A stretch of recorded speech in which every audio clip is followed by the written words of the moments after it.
All right, let's take a look at atrial fibrillation. Now, if you remember, ventricular fibrillation is when the entire heart, not just the atria, but the ventricles as well, the entire heart is quivering like this. And there's no cardiac output. There's no blood coming out of the heart, which means that you're not going to have any radial pulses, central carotid pulses, or femoral pulses at all.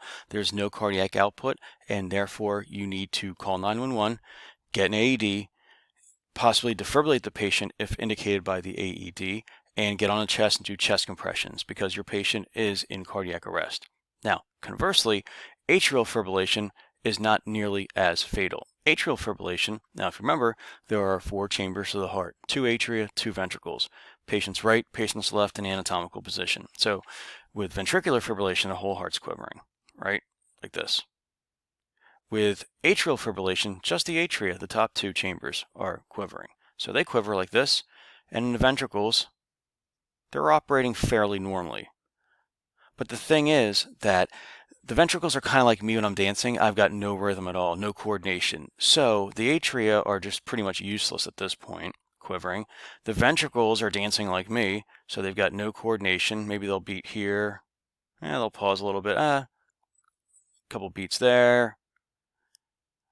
There's no rhyme or reason, and is a pattern that is irregularly irregular. So one of the first indications, or one of the easiest indications that your patient may possibly be in atrial fibrillation might be simply by sampling a radial pulse. And you might feel the beats, a couple skipped beats, a couple fast ones, slow ones, all over the place. Maybe you should put your patient on a heart monitor. Okay, so atrial fibrillation. So here's the thing though, when the atria are quivering, blood slows down as it's traveling through the atria down into the ventricles.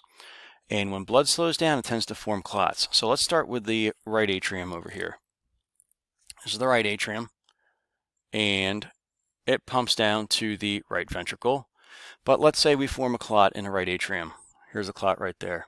All right, that clot's going to get pushed down into the right ventricle, and because the chambers of the heart are large, significantly larger than the clot's not going to get stuck in the heart.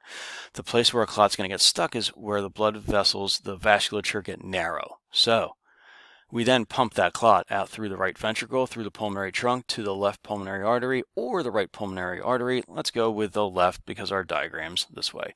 So now our clot is traveling towards the lungs and it's getting narrower, narrower, the blood vessels narrower, and it's going to get lodged, let's say, right there.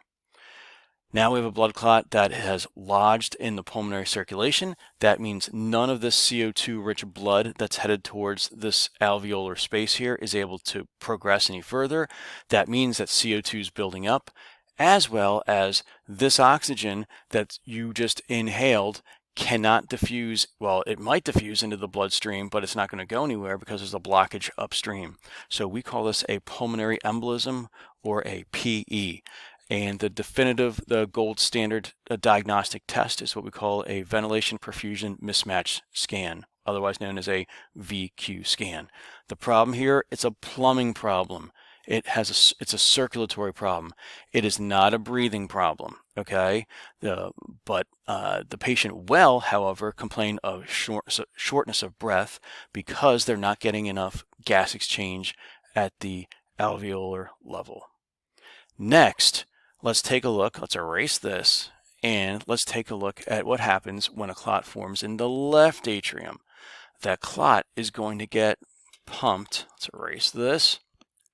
Pumped from the left atrium down here to the left ventricle. And the left ventricle is going to pump that clot anywhere in the body.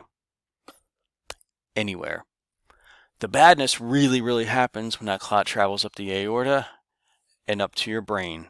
And then it will lodge in your cerebral blood vessels, and we call that an ischemic stroke. So that's AFib in a nutshell.